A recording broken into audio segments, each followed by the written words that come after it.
Pessoal, já que tá tudo bem com vocês, já que vocês já se abraçaram, já que vocês já se esquentaram um pouco, já que vocês já cantaram, esquentaram também a voz, a garganta, quase que nem eu que tá sentindo uma dor de tanto que forçou pra cantar ali agora, né? Né? Então, agora nós vamos começar a parte do nosso estudo bíblico. E antes disso, queria passar para vocês então, Dieguinho, dá um play no vídeo, vamos ver se vocês reconhecem isso. Bem, vamos ver os desenhos. Este aqui é muito interessante. O que representa? Professor, representa um tabuleiro de xadrez para principiantes. Muito bem. Vejamos o próximo. Esse esqueceu, é meu. Chaves. Bom, este aqui é fácil de entender. Isso aqui é um peão, não é? Não. É um sorvete de baunilha. Não. Um sorvete de chocolate? Não é sorvete de nada. Nem de morango? Não. De limão? De cebola? É um sorvete tipo italiano? O meu? Não seja tonto, não é sorvete de nada. Isto é um lápis. Só que já apontaram ele muitas vezes. Um lápis que foi apontado muitas vezes. Com imaginação, não é? Não, com apontador. Por isso que tá redondinho aí. Sei, claro. Então vamos ver o seguinte. Vê de quem é? De quem é este? Esse é meu. Sim. Mas aqui é fácil de entender, eu sei o que é. Sabe? Este é um menino sentado com um martelo na mão, não é mesmo? Não. Isto é uma máquina de escrever com uma tecla só. Isto sim que é um desenho modernista, hein? Você pode ser um pintor, hein? Sim. Desde os 3 anos eu já pintava. Ele pintava os 7. Sim. E apanhava. Você não vai com a minha cara? E daí? Não briguem, hein? E daí o quê? Bem, chega, meninos, sei, vamos não continuar sabe vendo os pintar. desenhos para que me expliquem o seu significado. Vamos ver, esse de quem é? É meu. É meu. Isso eu também. E o que significa isto?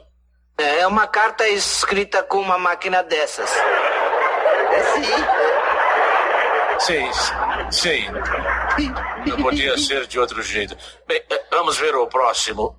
Vamos ver qual é. Ai, esse é meu. Eu sozinho. Eu fiz sozinho esse. E o que significa esse desenho? Um sanduíche de ovo.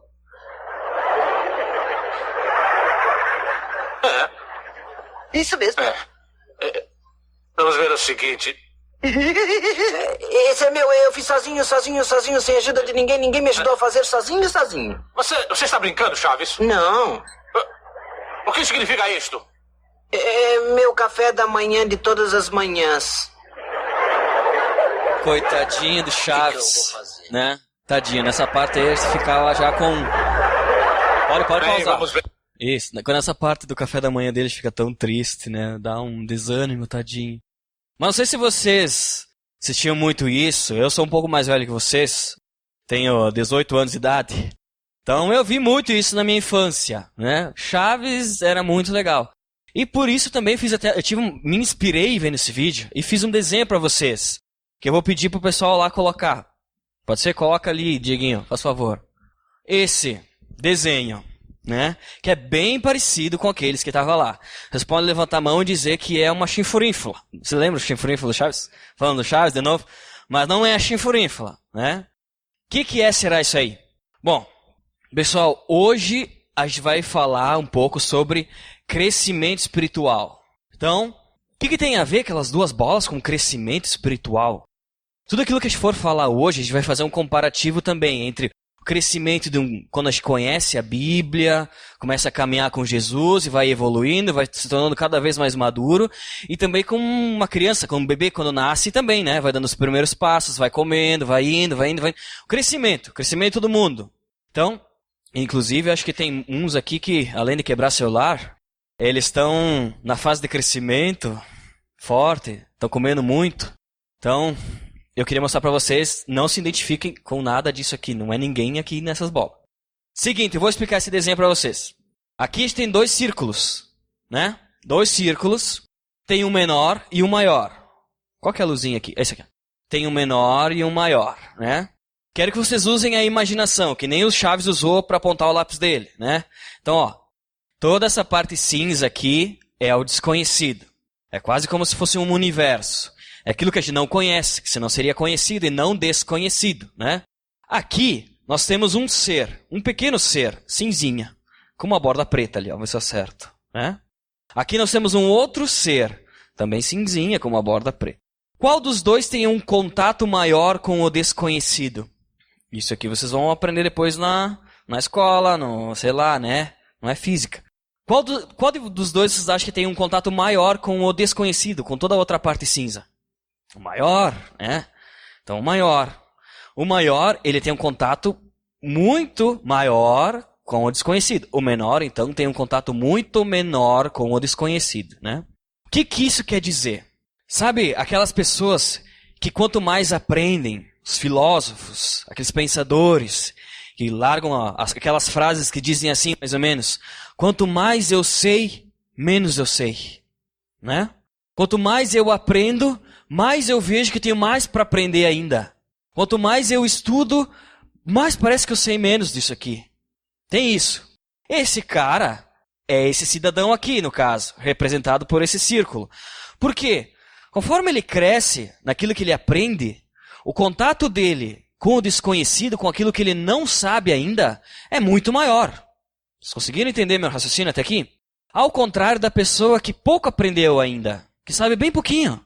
Então o contato que ela tem com aquilo que é desconhecido é pouco ainda diante do outro. E daí, essa pessoa aqui normalmente é aquele tipo de pessoa que diz assim, eu sei tudo. Pode dar para mim aqui que eu sei fazer, né? Eu sei tudo, não preciso mais aprender, já sei dessas coisas, aquele cara arrogante, prepotente. Por que ele fala isso? Na verdade, ele não sabe de nada, né? E o contato que ele tem com aquilo que ele tem que aprender ainda é bem pequeno, né? Ele nem percebeu que ele não sabe de nada ainda. Para ver o tamanho da ignorância do cidadão.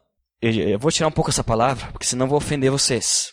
Mas essa bolinha aqui muitas vezes acontece com as pessoas mais jovens, os adolescentes, aborrecentes, né? O pai e a mãe de vocês fica falando muito. Vocês acham que sabem mais que os pais, muitas vezes, né? Acha que sabe tudo, desde lavar a louça, a comprar um carro, a viver sozinho, né? Sabe tudo. Mas ainda o contato que vocês têm, um adolescente muitas vezes tem, com o desconhecido é muito pequeno. Por isso que acha que sabe de tudo. Por isso que acha que manda no mundo, quer mandar no pai, quer mandar na mãe, quer mandar na Bíblia, quer mandar até em mim, né? Mas em mim, não, né? Porque o contato com o desconhecido de uma pessoa assim, geralmente de uma pessoa jovem, né? O contato que tem com o desconhecido é muito pequeno, então ele acha que sabe tudo, acha que já está bom assim. Ao contrário de um senhor de 27 anos, que nem eu, que não sabe nada da vida, né? E quanto mais vive, percebe que, puxa vida, eu tenho que aprender muito ainda, mas muito mesmo. Tem tanta gente que sabe muito mais do que eu, porque quanto mais eu vou correndo atrás das coisas, mais ignorante parece que eu fico. Eu descubro uma coisa, parece que tem 1000 atrás disso para aprender. Isso então resume o nosso pequeno estudo daquilo que a gente vai conversar hoje sobre o crescimento espiritual. Eu queria que vocês então estivessem refletindo um pouco sobre isso. Em que altura do campeonato desse crescimento vocês estão?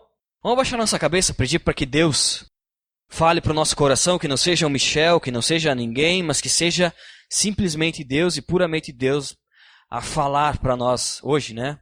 Senhor Jesus, te peço que o Senhor esteja usando esse momento que nós vamos ter, Pai, da Tua Palavra, Pai, para que a gente possa estar entendendo e entendendo também uma direção que o Senhor quer nos dar para que a gente esteja sempre crescendo espiritualmente, se tornando pessoas mais parecidas contigo, Senhor.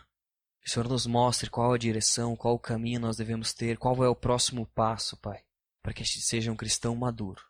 Que o Senhor nos dê sabedoria, Pai, para entender isso, Senhor. É isso que eu te peço, em nome de Jesus. Amém. Entendido então, pessoal? Aquela parte ali do círculo, tudo tranquilo, né? Então hoje a gente vai falar sobre crescimento espiritual. Mas o que é crescimento espiritual? Será que alguém arrisca dizer para mim uma frase que é crescimento espiritual? Crescimento a gente sabe. Desde um bolo cresce, um cachorro cresce, uma pessoa cresce. Espiritual. O que seria crescer então espiritualmente? O que seria isso? Vamos ler então Efésios 4, do versículo 11 até o 16.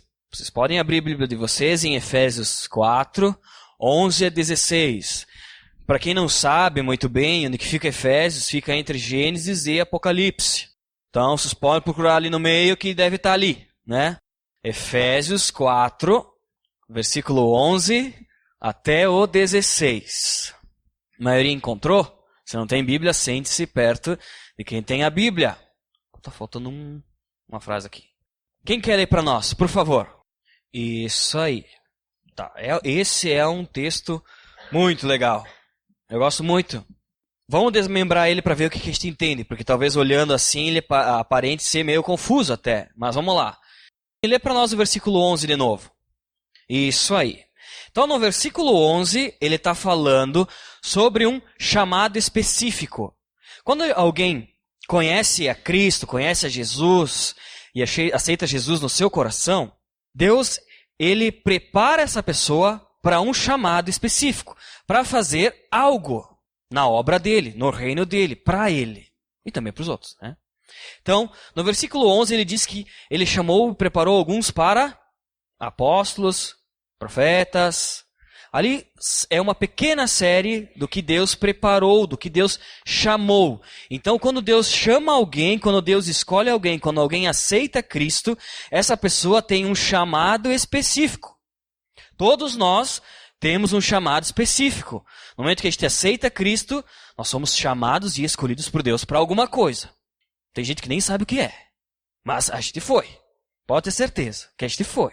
No versículo 12, Aline, vou exigir de ti um pouco hoje, mas lê para nós o versículo 12. Tem problema. Versículo 12, isso aí. Então no versículo 12, o que ele fala? O porquê dos dons espirituais. Para quê? Para preparar, então, para que essas pessoas possam estar preparando outros, né? Ele designa, chama algumas pessoas para servir aos outros. Versículo 13, o que diz? Então ali, para que Deus então chama uma pessoa? Para que essa pessoa possa ensinar outros, e essa pessoa então ensina outros para que os outros alcancem a imagem de Cristo. E isso a gente vai ver até no versículo 14. Lê para nós o 14, Aline. Isso. Então, para que a gente esteja preparado, entendendo a palavra, conhecendo o propósito que Deus tem para nós, para que a gente não seja levado ao erro. Sabe o que essa semana eu estava até analisando, eu gostaria de frisar esse versículo. Eu fiquei sabendo, e agora já vem uma indireta aí, fiquei sabendo que o pessoal construiu um templo que é igual ao templo de Salomão lá do Antigo Testamento, né? O cara, que ele é não vou falar o nome, vocês pesquisem em casa depois. Essa pessoa, ela diz a lenda que ele ainda é maçônico, né? Que é uma seita oculta, uma das primeiras seitas do ser humano, sabe? Pessoas que se encontram com algum objetivo. Eu nunca participei, mas daquilo que a gente sabe, estudando, diz até que tem um vínculo satânico. E esse cara, ele está no meio e é um dos proprietários de uma igreja evangélica, cristã. Sabe o que eu fico pensando sobre isso? Se a gente não tiver maturidade, se nosso meio não tiver pessoas que possam estar se levantando, que na verdade que Deus levante e prepare pessoas para ser apóstolos, mestres, que ensinem, para que a gente não seja levado para lá e para cá por nenhum vento de doutrina, a gente pode cair na mão de um cara que nem esse, dizendo que está fazendo um templo, e que, Jesus amado, eu via foto dele vestido assim, com umas roupas assim, que nem se fosse o Antigo Testamento, e eu fiquei assim, eu estou desabafando com vocês, porque eu fiquei assim de boca aberta mesmo com o que está acontecendo no mundo hoje, sabe? O que eu quero dizer para vocês é que vocês têm um chamado muito especial. Talvez Deus tenha levantado entre vocês apóstolos, mestres, evangelistas para preparar as pessoas para a obra de Deus e para abrir os olhos, porque os falsos, como esse versículo fala, já estão por aí, sabe? Estão usando a Bíblia, estão usando as palavras, estão fazendo até um templo igual, mas eles não estão pregando a Cristo, na maioria das vezes, né? Na maioria das vezes. O que diz o versículo 15? Isso aí. Então tá, olha só. O 11 diz que todos têm, Deus prepara e tem um chamado específico. No versículo número 12 ele fala o porquê desses dons espirituais e porquê de chamar essas pessoas, né? 3 é o desejo do que Deus, do que o Senhor, Ele quer chamando essas pessoas, quer preparar eles, né? A finalidade disso é para que não se percam, para que conheçam os princípios eternos, aquilo que Deus tem para cada um, né? E o que Deus tem para cada um, então, para que todos sejam cada vez mais semelhantes a Jesus.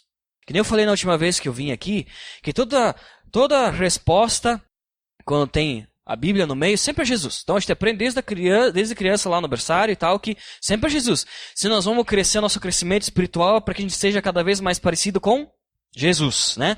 Se Deus me levantar para mim ser um mestre, é para mim que eu ensine as pessoas, para mim fazer com que elas sejam mais parecidas com Jesus, né? Aí quando que eu vou ensinar alguma coisa sobre a Bíblia, eu tenho que ensinar sobre Jesus. Aí se eu vou no meu dia a dia, então eu tenho que ser mais parecido com Jesus. Sempre Jesus. Sempre a resposta é Jesus. Então, esse é um dos... Aqui no versículo 16, fala então sobre as consequências. Aline, lê para nós então ali no versículo 16. Isso. Pessoal, é assim. Quando alguém aceita Cristo, essa pessoa, ela tem um chamado por Deus para algum objetivo, que é fazer com que as outras pessoas sejam parecidas com Cristo também.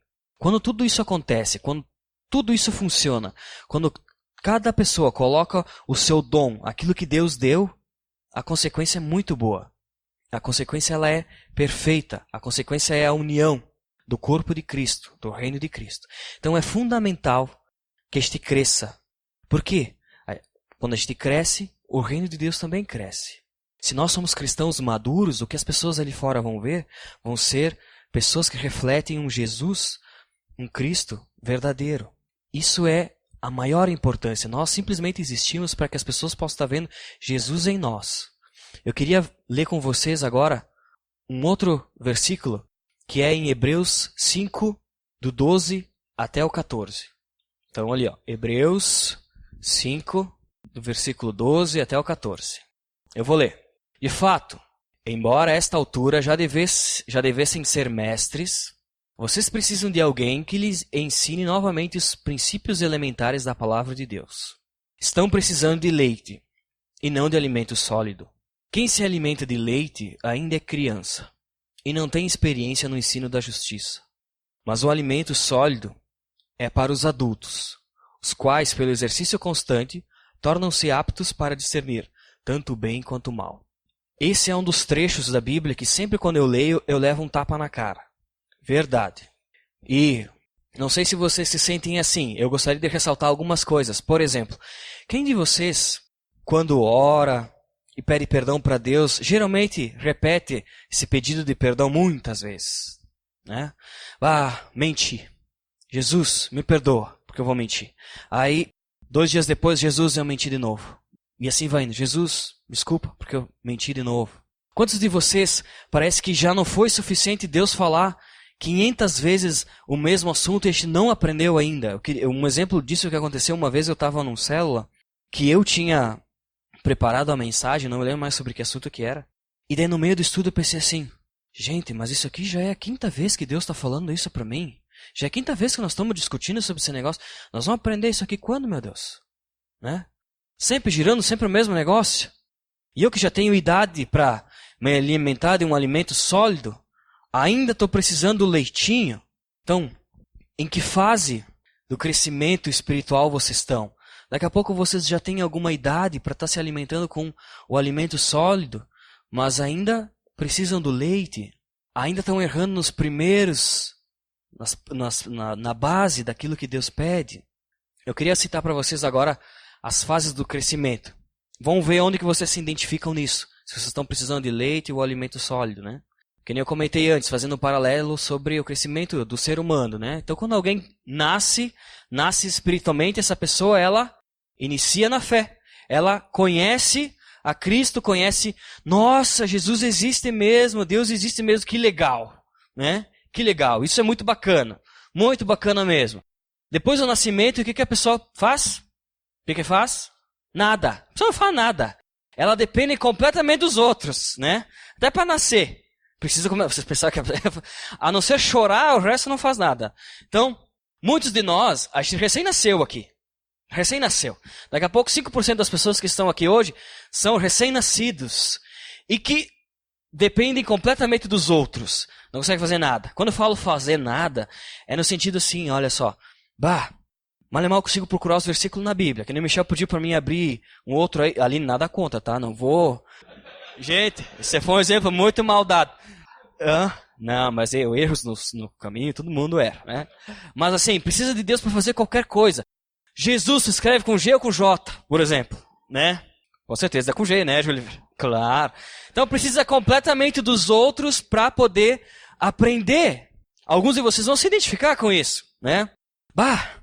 Onde que ficam os 10 mandamentos da Bíblia? Não sei. Qual que é o primeiro mandamento? Mal e mal acabei o abismo ligado, diz, né? Nem tive nem o abismo ligado. Então quando alguém, depois que a pessoa ela nasce, depois que a pessoa ela conhece a Cristo, ela depende completamente dos outros. Esse é o primeiro estágio. Depois disso, o que uma pessoa faz então? Antes de começar a falar, o que acontece com um bebezinho? Ele começa a engatinhar, né? Então ele começa a aprender, começa a folhear um pouco a Bíblia. Começa, Jesus é com J. Quer dizer então que mentir é pecado. Né? Quer dizer que roubar realmente desagrada a Deus. Quer dizer que eu tenho que obedecer aos meus pais. Né? Quer dizer que existe isso, isso e aquilo. Estou começando a aprender alguma coisa. Estou engatinhando ainda. Pensem vocês em que fase que vocês estão. Depois disso, então, vem a adolescência. Que é a fase que todos nós passamos e é uma rebeldia só. Jesus amado. Que é o quê? Na verdade, a cada passo que a gente dá dependendo menos dos outros e mais está dependendo de Deus. No caso assim, nós estamos nos formando para um dia sair da casa dos nossos pais, a gente está cada vez dependendo menos dos nossos pais. Tem gente que já começa a estudar, é um ensino mais avançado, muitos já começam a trabalhar, vão seguindo, começando suas carreiras profissionais, vão começando a depender menos dos pais. Tem as meninas que já fazem o serviço de casa completo, né? Tem os meninos que são os poucavoi, que não dá para citar, né? Mas então a gente vai dependendo muito menos dos outros, ao contrário ali da dependência, e vai dependendo muito mais de quem? De Deus. A gente vai buscando conhecer cada vez mais a Deus. Se alguém diz para mim onde que fica tal coisa na Bíblia, eu já sei, porque eu já aprendi, né? Eu já pratico os valores, eu sei que eu não posso mais mentir, eu sei que enganar é algo que entristece a Deus. Eu sei que eu preciso buscar mais a Deus. Isso é adolescência espiritual. E quando a gente então se torna um adulto espiritual, é alguém então que depende, ou procura depender completamente de Deus. É alguém que já teve algumas experiências com Deus. É alguém que sabe, puxa vida, olha, eu já vi a chuva parar. Eu posso dizer esse exemplo que eu já vi a chuva parar. Isso não quer dizer muita coisa. Mas eu já vi algumas situações, já vivenciei algumas coisas com Deus, que eu fiquei de boca aberta. Eu disse, se Deus não existe, então não sei mais o que existe nesse mundo, né? Vou até contar para vocês um exemplo aqui. Essa foi uma experiência bem, bem marcante, assim. Eu e o Dandy estava indo numa reunião conversar com um cidadão. E esse cidadão, a gente não sabia, mas em cima da mesa dele tinha um livro de espiritismo. Para quem não sabe, espiritismo é o que mexe muitas vezes com os espíritos. E o que mexe com os espíritos, a Bíblia fala que não vem de Deus, né? Então, o espiritismo é uma coisa que não vem de Deus. Então, a gente chegou lá e quando o cara tinha um livro de espiritismo em cima da Bíblia, eu como era mais ou menos um adolescente, eu como mais ou menos já sabia que espiritismo não era uma coisa que vinha de Deus, eu fiquei meio quieto. Mas aí o cara que ele me largou, ele disse assim, vocês não são iguais aos outros, vocês são diferentes. Aí quando ele me falou isso, diferente? Mas diferente em que sentido? Não, eu sei que vocês são diferentes. Vocês não são que nem essas pessoas que estão aqui fora que eu convivo todo dia. Vocês são diferentes. Eu fiquei meio encucado. Aí ele começou a falar mais. Eu participo de uma seita espiritual que eu tenho várias flechas que me defendem. Essas flechas, na verdade, são espíritos, que na verdade são demônios, que na verdade vêm do capeta, do chifrudinho, da foice. Tá bom? Só estou dando um exemplo para vocês. E eu tenho algumas flechas, alguns demônios que me protegem. E eu dando de lá, né? Que me protegem. E eu, quando eu iniciei isso, a gente tem vários rituais, e inclusive eu sou mestre na minha doutrina espiritual, e eu ensino as pessoas. E quando vocês colocaram o pé aqui dentro, eu vi que vocês eram diferentes. Primeira coisa que eu senti Essa foi uma experiência que eu tive, né? Qual foi a primeira experiência? Chuta aí. Medo não foi. Sabe por que eu não tive medo? Porque se eu antes disso tinha dúvida que eu ia pro céu, né? Depois disso eu tinha certeza que eu ia pro céu, né? Jesus amado, se esse cara tá do lado do diabo e ele sabe que eu sou cristão, então tá tranquilo, né? Tá tranquilo, melhor coisa que poderia acontecer. E eu disse mais, não se mete comigo que meu Deus é poderoso, né? Eu disse, tu pode ter quantas flechas tu quiser ter, né? Mas eu tenho só um Deus. E daí, eu não era mais um cara, eu já tinha barba na cara, digamos assim, nesse assunto de Cristo. Aí ele pediu assim, mas no que vocês acreditam? Eu falei, olha só, eu sou cristão. Na verdade é que eu sou cristão. E, como cristão, eu procuro ser mais parecido com Jesus, né? Com Jesus Cristo, né? Então, eu procuro em todas as minhas ações no meu dia me tornar cada vez mais parecido com Cristo. Aí ele me falou assim, não, puxa, que legal, né? Sabe que na nossa doutrina espiritual, nós também conhecemos a Jesus. Jesus era um cara muito bom, muito legal, né? A gente só não disse que ele foi o Filho de Deus, que ele era Deus. Mas de resto, a gente até acha ele um cara bacana. Pra gente ter ideia, eu até leio a Bíblia também, lá na minha sim, doutrina espiritual, era esse o termo que ele utilizava. E eu abro assim, hoje vamos abrir aqui, pá! E que diz que amarás ao outro, ou nós devemos amar. Então, o crescimento espiritual vai fazer com que vocês passem por algumas batalhas que façam com que vocês cresçam. Que nem eu, quando botei o pé ali dentro, tinha um cara que estava do lado do diabo e eu estava ali com Deus. E eu me senti completamente seguro, porque eu já dependia, ou buscava depender totalmente de Deus, e não mais de outros, ou tinha dúvida de quem eu era, ou de quem eu deveria ser. Né? O crescimento espiritual, então, é alguém que nasce, alguém que depende dos outros, é alguém que começa a engatinhar aprendendo sobre a Bíblia, aprendendo sobre os princípios que Deus tem, é alguém que vai deixando passo a passo a dependência dos outros para ter um relacionamento único e exclusivo com Deus, até que um ponto essa pessoa ela depende completamente de Deus, fazendo que outras pessoas passem pelo mesmo processo. Um cristão maduro, uma pessoa madura, é aquela que consegue fazer tudo isso e que depois faz com que as pessoas passem pelo mesmo processo. Então eu não sei em que lado que vocês estão agora.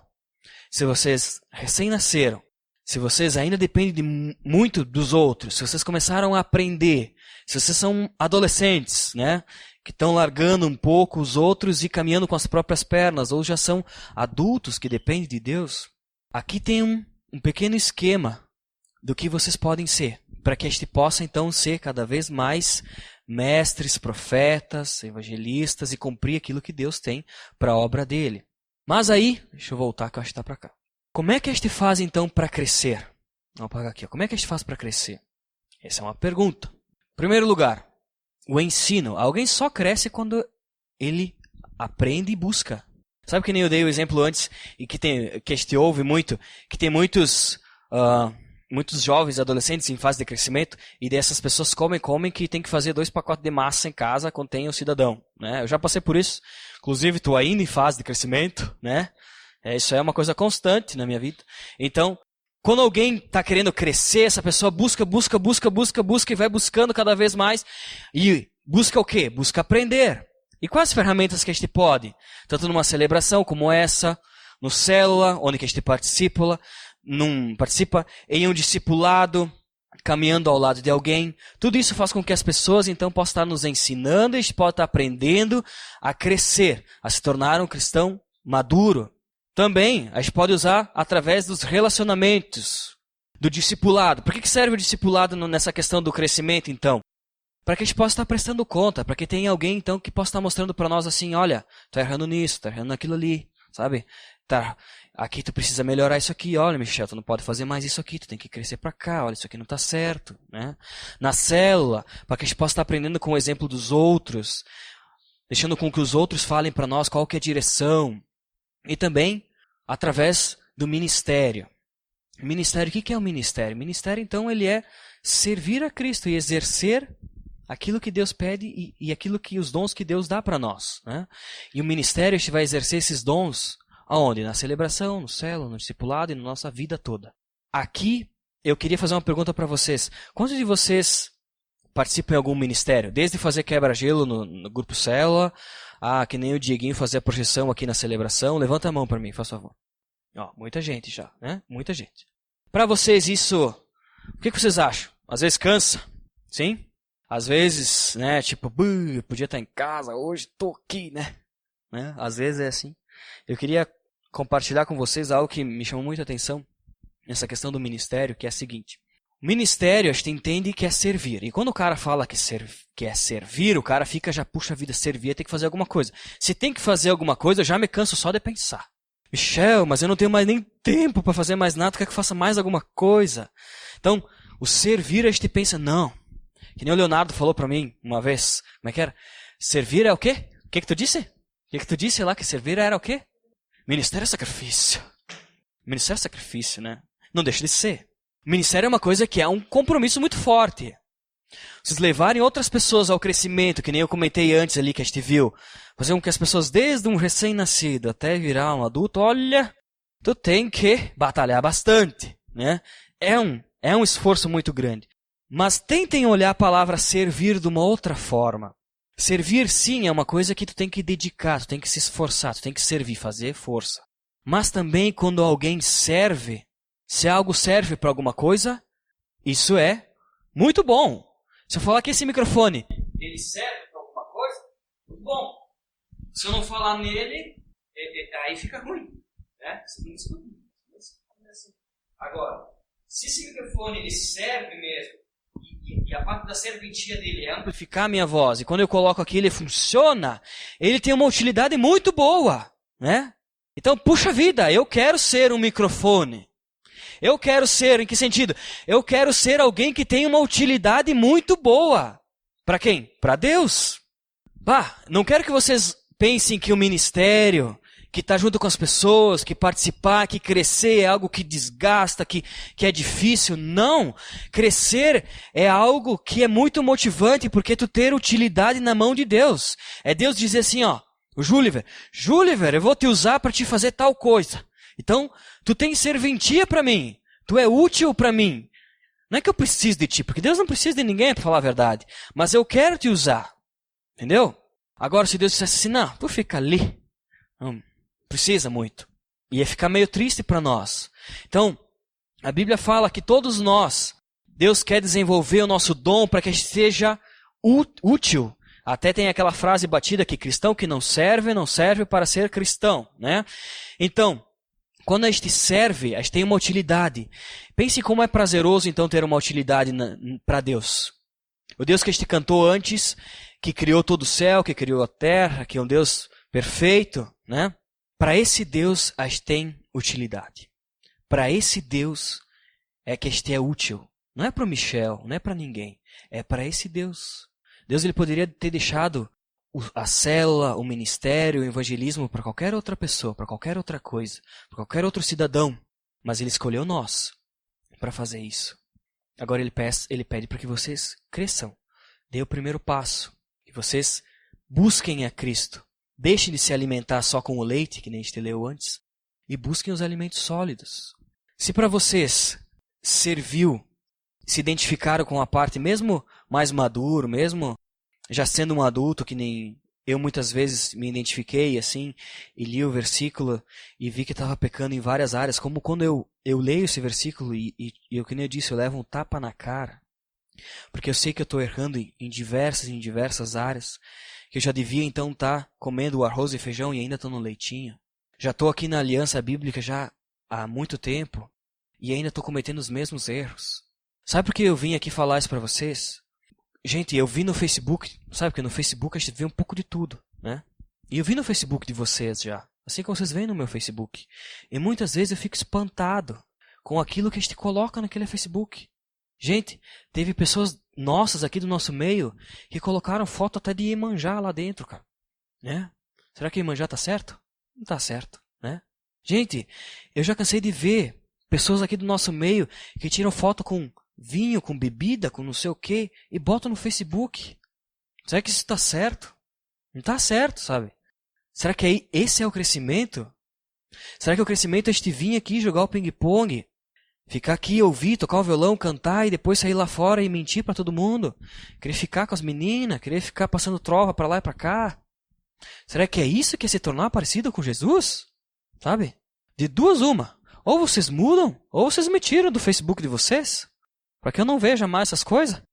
Sinceramente, eu perco sono muitas vezes. Eu fico chateado, sabe? Chateado. Muito chateado.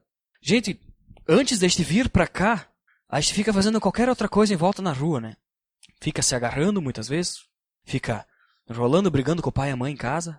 Fica fazendo 500 coisas antes de vir para uma célula, para uma celebração, antes de ir para um discipulado. E daí a gente acha ainda que é isso aqui, né? Ainda a gente acha que tá aqui, ó. Estamos abafando. Na verdade, a gente não passa do pequenininho ainda. E é isso que o versículo falava. Já está na hora de a gente buscar alimento sólido e não mais o leite, sabe? Já está na hora ou já passou da hora de a gente viver Jesus na nossa vida e a gente crescer, dar os primeiros passos. Ou se a gente já é um adulto, parar de ouvir a mesma coisa e decidir crescer, sabe? Decidir crescer. Qual que é a consequência? Deixa eu voltar aqui. Do crescimento espiritual, então. O que é o crescimento espiritual? Crescimento espiritual, ele é o processo pelo qual nós nos tornamos mais parecidos com Jesus Cristo. Aqui está a pergunta. Daqui a pouco tu seja que nem um convidado, veio aqui hoje pela primeira vez e já está ouvindo o Michel dando chinelaço, né? Já tirando o cinto e pá, né? Não, que nem eu disse, tem as etapas. Eu gostaria que vocês se avaliassem agora, se identificassem agora. Eu vou colocar até naquela parte do... Deixa eu ver se eu acho aqui na minha confusão mental. Que vocês estivessem se avaliando, tivessem... até virando para a pessoa que está do lado agora e pegando 3 minutinhos para conversar um pouco sobre isso. E dizer assim, olha, será que eu sou um recém-nascido? Será que eu dependo dos outros? Será que eu estou engatinhando? Será que eu já sou um adulto? Eu ainda erro no mesmo? Sempre estou errando na mesma coisa, sabe? Aquilo que o Michel falou, que ficou botando em manjar, fui eu. Aquele cara que botou os negócios, fui eu, sabe? O primeiro passo para que a gente possa crescer é reconhecer que a gente é pequeno. Senão a gente ainda vai ser aquele adolescente pequenininho, sabe? Ainda vai ser assim. Virem para a pessoa que está do lado de vocês e conversem um pouco. Vejam que parte que vocês estão aqui. Conversem baixinho para não atrapalhar os outros. Pessoal, conseguiram se identificar? Conseguiram entender mais ou menos onde que vocês estão? Se vocês conseguiram ver onde que vocês estão, vocês conseguiram entender qual que é o próximo passo para onde que tem que ir? Conseguiram ver qual é o caminho, qual que é a direção? Se vocês então entenderam onde que vocês estão, qual é o próximo passo, vocês sabem então qual é o objetivo do crescimento? É que a gente seja parecido com Cristo. Eu gostaria então que vocês abaixassem a cabeça de vocês, pode ficar até com a pessoa que está ali do lado conversando, para que nesse momento eu estivesse sério mesmo, ó, falando sério, cara a cara. Estivesse tomando um compromisso com Jesus, um compromisso com a palavra dele, quando ele pede, e ele diz que ele nos chamou para que a gente tivesse uma função dentro da obra dele, dentro do reino dele, que a gente realmente exerça essa função, que a gente realmente queira crescer, que a gente realmente queira ser parecido com Cristo. Se daqui a pouco tem algum assunto contigo que vira e mexe, volta ali. Sempre Deus tem que ensinar a mesma coisa. Está sempre pecando no mesmo erro. Eu sei que Deus, o Espírito Santo pode estar falando no coração de vocês algo, então tenha um compromisso agora diante de Deus de não errar mais assim. E dizer assim para Deus, olha Deus, chega, eu não quero mais fazer isso. Eu quero aprender, eu não quero mais ficar só no leitinho. Eu não quero ficar mais só engatinhando, mas eu quero começar a andar. Eu quero começar a cada dia a ser mais parecido com Cristo, mais parecido com Jesus. Ora em silêncio agora, só tu e Deus no teu coração. Senhor Jesus, eu te peço que o Senhor esteja, em primeiro lugar, nos perdoando, Pai, pelos nossos pecados, porque muitos de nós, Senhor, nós vivemos uma vida completamente diferente, Pai, do que tu pede que a gente viva, e muito diferente do que nós somos no nosso grupo célula, do que nós somos aqui nessa celebração, das pessoas legais, Pai, que nós somos aqui. Muitas vezes, Senhor, nós temos vivido de uma forma que não te agrada, Senhor. E pior, Pai, muitas vezes nós temos repetindo o mesmo erro, Senhor. Não conseguimos abandonar os nossos vícios, os nossos pecados, os nossos problemas, Senhor. as pessoas que estão ao nosso redor que nos influenciam, Pai, para longe de Ti. Pai, eu te peço perdão porque é difícil, Senhor, manter um compromisso de santidade diante de Ti, Senhor. Nos perdoa, Senhor.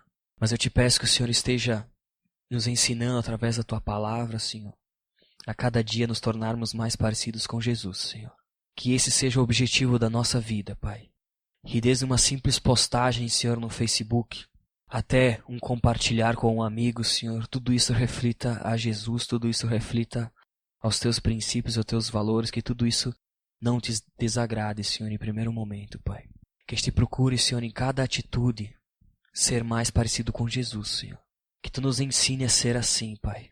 Que o Senhor nos mostre qual é a fase, qual é o estado do nosso crescimento espiritual, Pai. Nos dê a direção para o próximo passo, Pai, para que a nossa vida seja um eterno crescimento e que possamos dia após dia ser parecidos contigo, Senhor. Que não sejamos levados para lá e para cá por um discurso bonito, por desejos, Senhor, por vontades que não vêm de Ti, mas que a gente possa estar entendendo a Tua vontade em primeiro lugar, colocando ela em prática, Senhor, e Te agradando, porque fazer o que Te agrada, Senhor, ser parecido com Jesus, é a melhor coisa que pode acontecer nas nossas vidas, Senhor. Obrigado, Senhor, obrigado pelo Teu amor, obrigado por estarmos aqui, e obrigado porque se nós estamos aqui é porque um dia o Senhor nos chamou, e nós tivemos o privilégio, Senhor, de sermos escolhidos por Ti, para Te servir, para pertencer a Ti. Tivemos o privilégio, Senhor, de sermos escolhidos para sermos parecidos com Jesus. Que isso se cumpra, Pai, nas nossas vidas, de uma forma plena, Pai, dia após dia. Que Tua obra se conclua em nós, Pai. É isso que eu Te peço, em nome de Jesus é que eu oro, Senhor. Amém.